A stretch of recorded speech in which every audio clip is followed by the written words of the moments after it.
Isu hangat di Pilkada DKI Jakarta hari ini bahwa Koalisi Indonesia Maju Plus nampaknya nampaknya ingin menjadi kekuatan Koalisi Indonesia Maju itu sendiri. Tapi pada kenyataannya di balik ini semua, apakah mereka akan menjegal Anies Baswedan atau ingin mengunci PDIP begitu kan, agar bisa tidak mencalonkan kader-kadernya ya agar Ridwan Kamil bisa melawan kotak kosong. Nah, ini banyak yang kemudian spekulasi-spekulasi yang muncul hari ini begitu kan. Tapi ini semakin seru ketika Ridwan Kamil sudah OTW Jakarta. Kabarnya ya. Bahkan satu sisi saya mengatakan bahwa ya sampai kapanpun kalau Koalisi Indonesia Maju Plus ini bergabung ya lalu kemudian ada di luar Koalisi Indonesia Maju ini bergabung, maka kemudian kekuatan mereka oke lah di atas angin, tapi kekuatan rakyat itu yang paling penting. Elektabilitas Anies Baswedan sangat tinggi, Ahok semakin tinggi begitu kan. Kalau toh pada hakikatnya ingin menggagalkan Anies Baswedan dan ingin ya mengurung PDIP, saya kira strategi mereka ya mentok di situ begitu. Tapi kita lihat saja strategi PDIP bisa begitu kan ya. Sana sini bisa begitu. Bisa saja lewat dengan independen, biar bisa. Ya seperti ini saya kita dengarkan apa yang disampaikan oleh Adi Prayitno sebagai pengamat politik. Seperti ini. Ini pasti hasil kompromi politik antar partai-partai yang ada di KIM. Kalau mau jujur sebenarnya dulu Golkar kan preferensi politiknya secara independen sangat kelihatan ingin menginginkan Ridwan Kamil maju dalam Pilgub Jawa Barat ketimbang Jakarta. Tentu didasarkan atas kalkulasi politik kalau RK di Jawa Barat relatifly akan mudah memenangkan pertarungan politik. Tapi apapun judulnya, karena Golkar menjadi bagian dari KIM, Golkar pastinya harus berkompromi dengan pendapat, keinginan, dan kehendak politik partai-partai yang ada di KIM, khususnya Gerindra.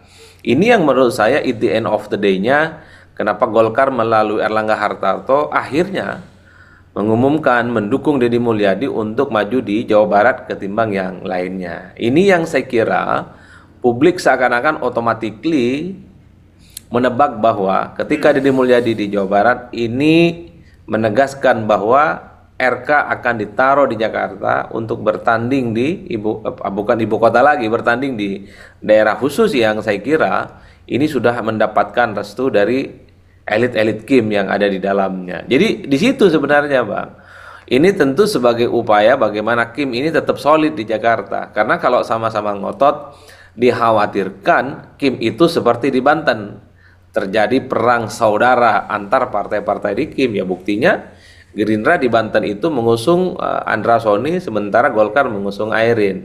Itu pasti ada deadlock. Tapi di Jakarta ini tentu tidak mau diulangi seperti apa yang terjadi di Banten. Makanya tak mengherankan kalau kemudian pada akhirnya Gerindra dan Golkar seakan-akan berbagi peran.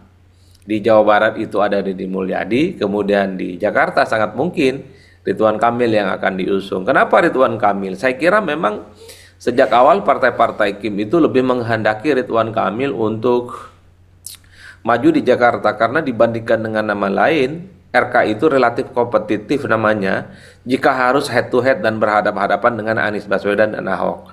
Di luar nama RK, memang agak kesulitan sebenarnya bagi KIM mencari sosok yang relatif kompetitif bersaing secara ketat yang diharapkan mampu mengalahkan Anies ataupun Ahok.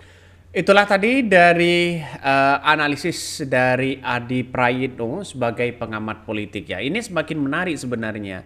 Kalau Anies Baswedan benar-benar dijegal ya, kemudian PDIP benar-benar dikunci di situ, mereka tidak bisa berlabuh kemana-mana begitu kan.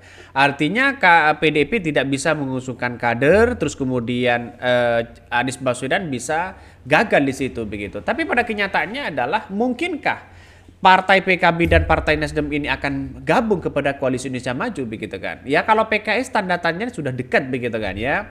Karena ditawari sebagai wakil.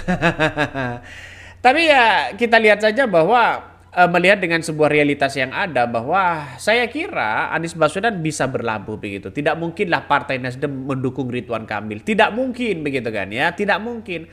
Karena ada ya sejarah masa lalu yang kemudian masih teringat oleh Partai Nasdem di situ begitu kan. Bagaimana Partai Nasdem mendukung atau mengusung Ridwan Kamil di Jabar begitu kan. Sehingga yang terjadi sekarang ya PDIP bagaimana bisa berlabuh kepada atau bisa berkoalisi dengan Nasdem. PKB Partai PDIP hanya membutuhkan satu partai sebenarnya untuk melihat bagaimana peta politik yang ada. Kalau PKS tidak mau, jelas antara pertarungannya adalah Anies Baswedan dengan kader PDIP begitu kan ya. Pertarungan yang akan menjadi wakil di situ begitu. Makanya dengan adanya seperti ini saya kira banyak orang yang kemudian masih melihat bahwa Anies Baswedan ini sangat potensi begitu. Ini kan PKB sudah mendeklarasikan ya, tinggal SK-nya saja ya, tinggal rekomendasinya saja. Terus kemudian Nasdem sama mereka. Saya kira dengan adanya seperti ini banyak yang kemudian mengatakan bahwa kemungkinan besar Anies Baswedan akan maju di situ begitu kan. Kalau toh pada hakikatnya tidak maju, jalan satu-satunya Anies Baswedan dengan PDIP dan kader-kader mereka ya, jalan satu-satunya adalah jalur independen. Saya yakin kalau jalur independen menang, maka kemudian yang terjadi di situ ya koalisi Indonesia Maju akan malu sendiri di situ.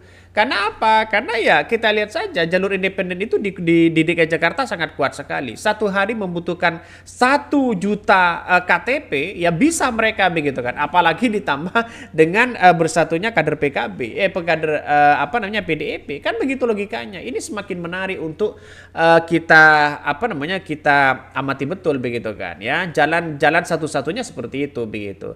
Tetapi ya banyak pengamat yang sudah mengatakan bahwa Anies Baswedan itu sudah dijegal ya, kita tunggu saja. Ini seperti ini ya yang disampaikan oleh Adai Prayitno lagi. Kan di situ di awal saya sebutkan, ini kan ujiannya ada pada 3 partai itu yang sejak awal memberikan dukungan politiknya kepada Anies, Bang. Apakah PKB itu tertarik dengan Kim? Beberapa waktu yang lalu dalam ulang tahun mereka secara terbuka diajak kok oleh Gerindra bergabung dengan koalisi Kim. Kalau memang PKB itu tertarik dengan koalisi Kim, kalau kemudian salah satu syaratnya adalah supaya tegak lurus dan tidak nyerong-nyerong misalnya mendukung pihak oposisi seperti Anies, ya kan pilihannya ada di PKB, mau atau tidak. Yang identik dengan Anies itu sebenarnya ada PKS dan Nasdem. Nasdem itu apapun judulnya sebelum jadi partai masih jadi ormas. Anies salah satu inisiator dan deklarator Nasdem sebagai salah satu ormas terbuka saat itu. Makanya tidak mengherankan beberapa waktu yang lalu ketika Nasdem usung Anies, mereka mengatakan Anies ini biru banget. Oh, itu rasional. Kan tinggal diuji. Apakah godaan masuk Kim dengan catatan tidak mengusung Anies di Jakarta? Itulah tadi yang disampaikan oleh pengamat Adi Prayitno. Kita lihat saja bahwa ke depan saya kira 1 minggu lagi akan siapa yang akan mendampingi Anies Baswedan, siapa yang akan mendampingi Ridwan Kamil di Pilkada DKI Jakarta. Jangan-jangan ini hanya jebakan saja, ya sengaja Ridwan Kamil di framing untuk berangkat ke Jakarta atau untuk Jakarta. Di balik ini semua mungkin Anies Baswedan ya akan yang lain strateginya akan menyodorkan Kaisang menjadi wakil dari Anies Baswedan. Bukan tidak mungkin begitu kan. Artinya apa? Pertarungan politik ya semacam ini saya kira bisa saja jebakan Batman. Ya, yang namanya politik kita tidak tahu begitu kan. Tapi saya yakin dan saya yakinnya Anies Baswedan akan bisa berlabuh karena komunikasi dengan PDIP, dengan Partai Nasdem, dengan PKB mereka konsisten, tidak mencela-mencela begitu kan, tetap mendukung Anies Baswedan. Mungkin itu yang kami sampaikan. Tonton terus channel Hodari Podcast Rakyat ini, jangan lupa di-subscribe.